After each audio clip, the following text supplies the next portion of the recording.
Sinabi ng Panginoon kay Samuel, "Huwag mong tingnan ang kanyang mukha o ang taas ng kanyang kataasan, sapagkat aking itinakwil siya, sapagkat hindi tumitingin ang Panginoon na gaya ng pagtingin ng tao, sapagkat ang tao ay tumitingin sa mukha, ngunit ang Panginoon ay tumitingin sa puso."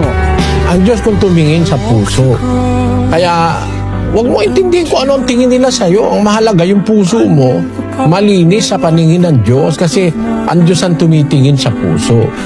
Huwag kayong mainis o masiraan ng loob kung kayo tinitingnan ang masamang tingin, ano? Merong mga tao masama kung tumingin sa kapwa.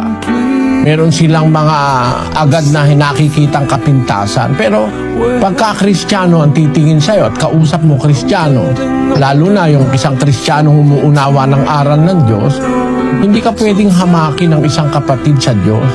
Parang panghahamak kasi sa kapwa yung sabihin mong pangit yung kapwa mo tao eh. Kasi pangit man ang itsura ng tao, may maganda sa tao eh.